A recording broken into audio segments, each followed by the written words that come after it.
Hello, everyone. My name's Renee Baribeau, and welcome to the Shamans Cave. Hi, everyone. I'm Sandra Ingerman and happy to be with you again. I was just thinking about today's show, Sandra, when we were talking about the pros and cons of worry, and I was thinking, what could be the pros of worrying? I was like, what? I want to know, what are the pros of worrying? I don't know. Well, yeah, I was intrigued. This was a topic that was sent in by one of our listeners, and worry is worry is a big issue for most of us out there, and so I thought worry would be a good topic to talk about. And just like Renee, I read the words, the pros of worry. And somewhere deep inside of me, I could feel a layer of saying, yeah, I could come up with a positive about worrying. But as we were just getting ready to start the show, I was going, oh no, Renee, don't ask me what the pros And are. fair enough, isn't that the first thing out of my mouth? Well, I studied tarot with Angelise Arian, and in the tarot there are archetypes. The tarot's a system of divination with archetypal energies. And one of the archetypal energies that I was born with, one of the issues, is worry. So it is an issue that I deal with quite a bit. I'm a worrier. And I really loved the teaching of Angie, where she said worry takes you into the past or it takes you into the future, but it never has you dealing with the present, which is interesting. But as far as the pros of worry go, as I'm talking, you can say, because actually the topic that came in was actually worry, the pros and cons, healing worry, fear of the unknown, and fear of the known. And when you talk about the pros of worry and when you talk about the pros of fear, sometimes it's what we need for survival is to have our sensors, our senses up that there's danger. So in the last show, we were talking about how it's so important to be in the present, because in the present, we get omens, we get clues about what we need to do for our survival.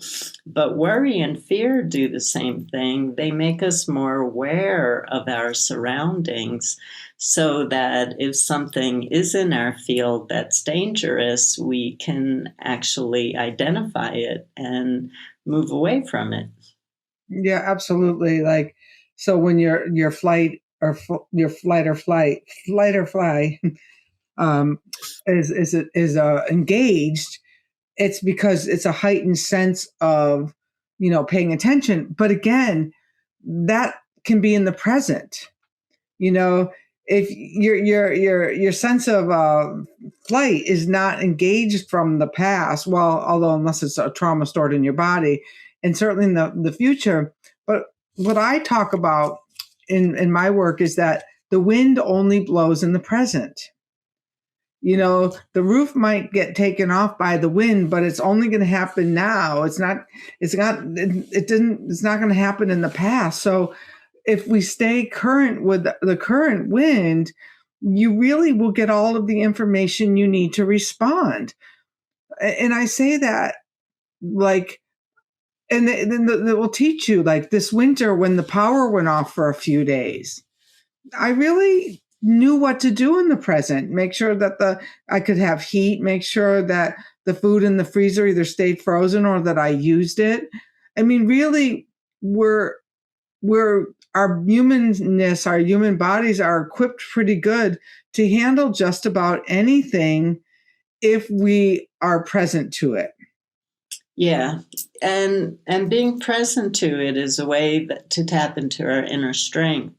We get so distracted looking past and looking future that it's almost like we're not solid enough um, to have the strength of the resiliency and to find that inner strength that we need to keep moving forward, because we keep losing parts of ourselves. We keep sending little parts of ourselves out there where we need to be one solid unit walking forward in the present.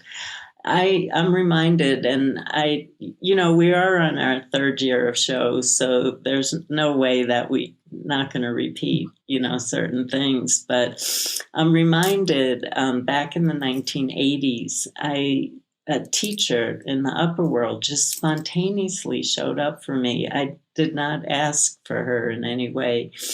And it was the goddess Inanna. I knew nothing about her. I had to look her up. I knew nothing about her. And she didn't speak to me. She came, she was a temporary teacher. She stayed for a very short period of time, maybe like a couple of months. And every day, it was back in the days when I journeyed every day. I had my practice every day. And every day she came and she would point, and I would be in this desolate landscape, like it had all been bombed out, like a world war had happened or a meteor had hit the earth or something like that. And she had me walking on this long dirt path that went forever. And she wouldn't let me look left or right. That was my practice. For months, she came to me and didn't speak. She put me on the path and made me walk and wouldn't let me turn my head left or right. And she telepathically said to me, in times of trouble, you look straight and you look only straight, and you put one foot in front of the other and you walk forward. And it was really interesting because she just dropped into my life. This was back in the 80s, and just left like a few months later after just giving me this practice day after day after day. That seems to me like kind of what you've done for the last couple of years, where that you are having that other, thing where you were with your neck turning and stuff, that you had to look straight. So I wonder if it's like, sometimes I think we get the teaching long before we really need the practice. I know I'm thinking to some of the ones that I've had, but I can't imagine any time in my life when worrying had gotten me a better outcome than spirit. Even like when I left that last treatment facility, and it was pretty awful. And, it's not something that I shared publicly, on the podcast, but I had a boss who wanted me gone.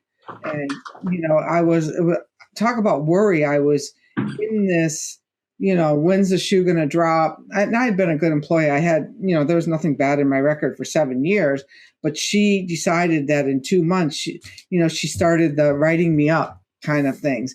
And I got into this place of worry. Like, I think if I look at what motivates my worry, it looks like there's this underlying belief that I'm not going to be taken care of, that spirit doesn't have my back.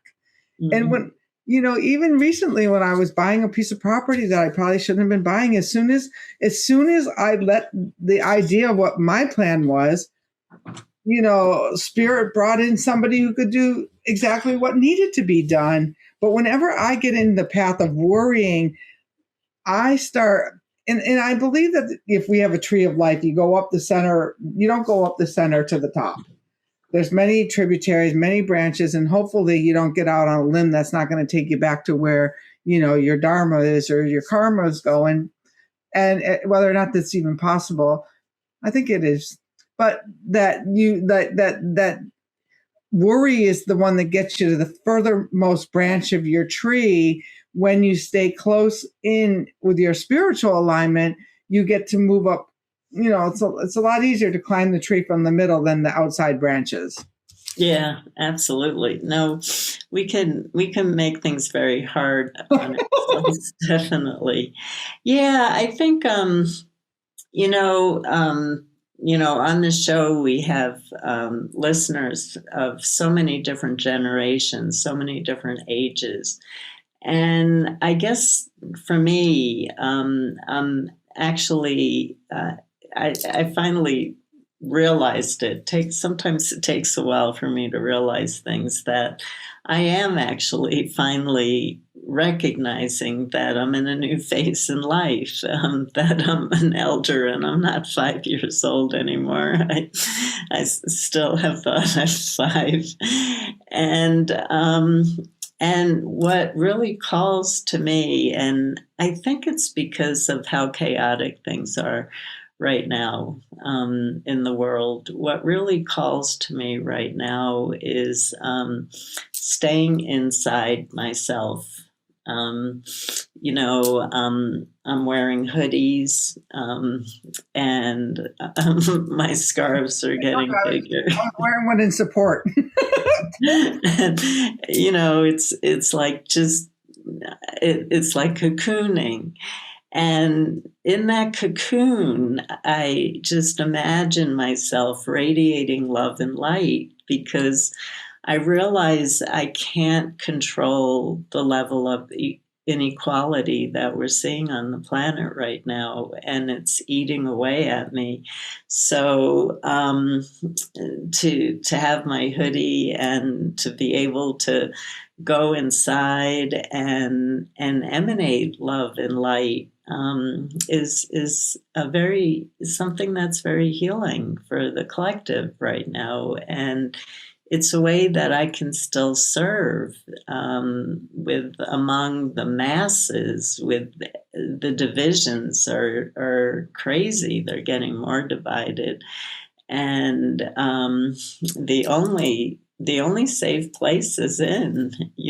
But this is an elder talking, and I know that we have much younger people listening to the show who your arms are open and I want to meet the chaos. I remember those days. I remember running towards the chaos. And so we do, in times when we're talking about worry and fear, it's not only we're all unique beings that have different coping mechanisms, but different age groups. For some age groups, it's exciting. There's something to care about. There's something to fight for. And for some age groups, it's that time to go within, where we can do some powerful work within. And there's a lot of in-between places that we could talk about too. So fear and worry can really increase our spiritual awareness and deepen our spiritual practices, but it can also increase our excitement for life, because you came here for this time, and going out there with all that's going on right now and speaking up and being in your truth is why you're here. So we all have to find where we fit in this time of fear and worry and amazing opportunity.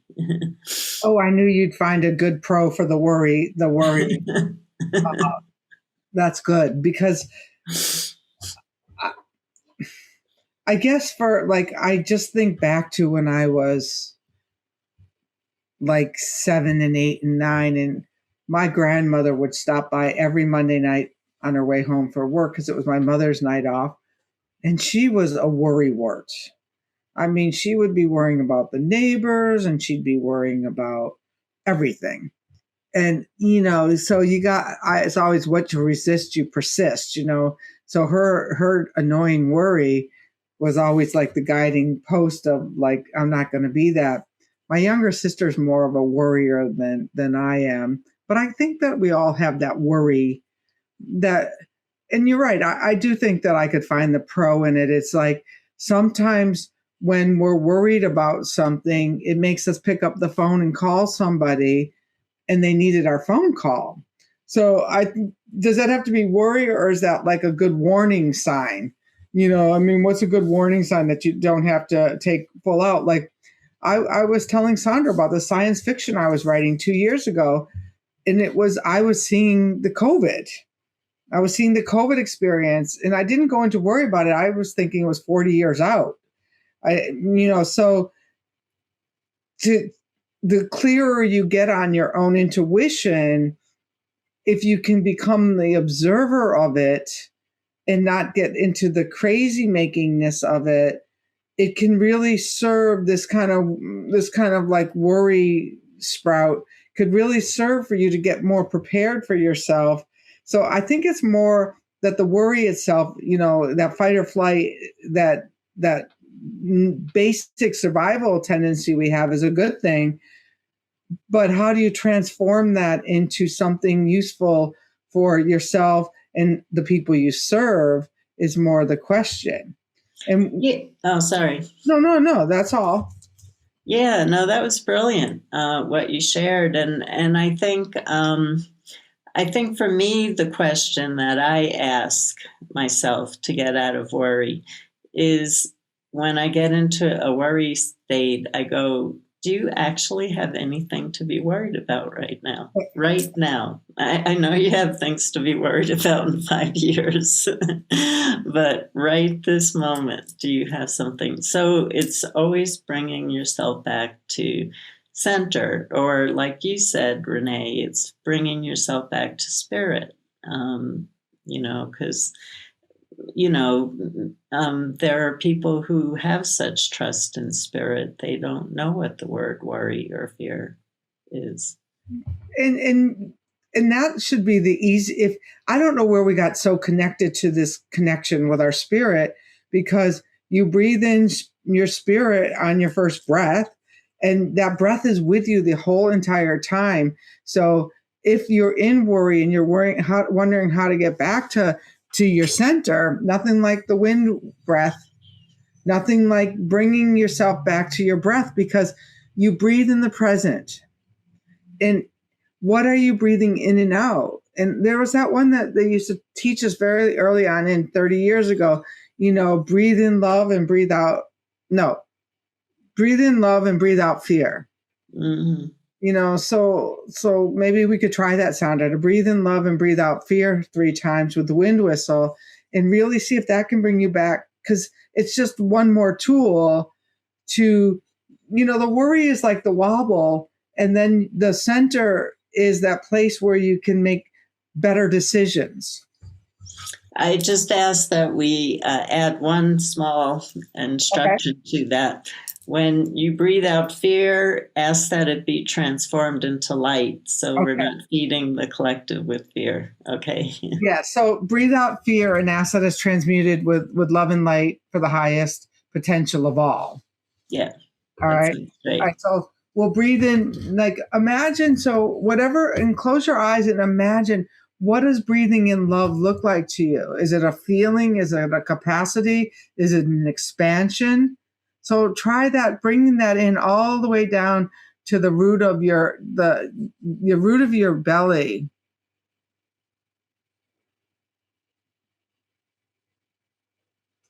And breathe that first one out through your sacrum, down through your root chakra, into the belly of the earth, and breathe out that fear and transmute it with love and light.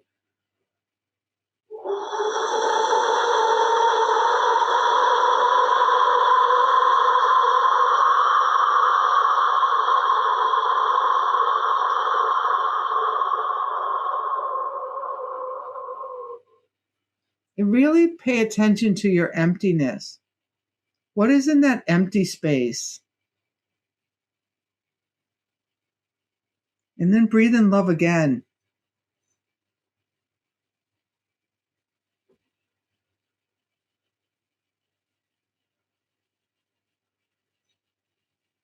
And as you breathe out worry and fear, breathe it out beyond the furthest galaxy and see it transmuting with love and light.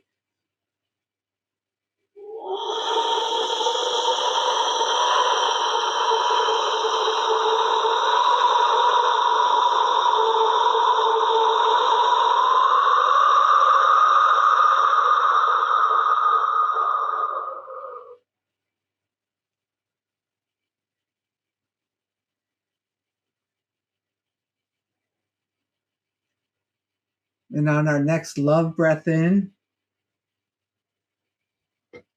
see it filling you up, filling up your energetic field, filling up the room you're in.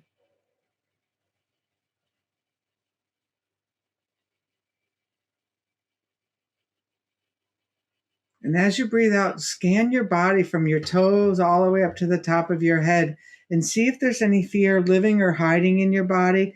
And as you breathe it out, it transmutes into love and light effortlessly.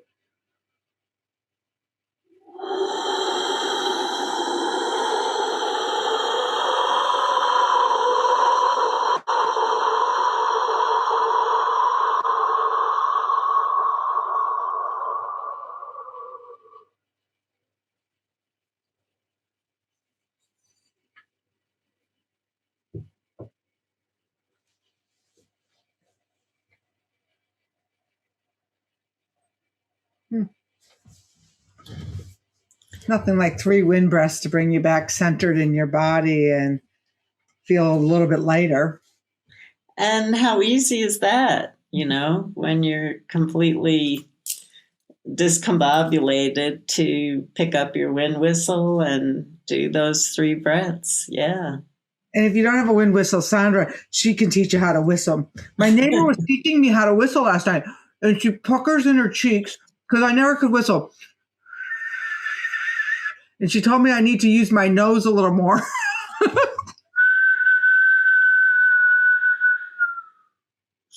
Right? I can't do that.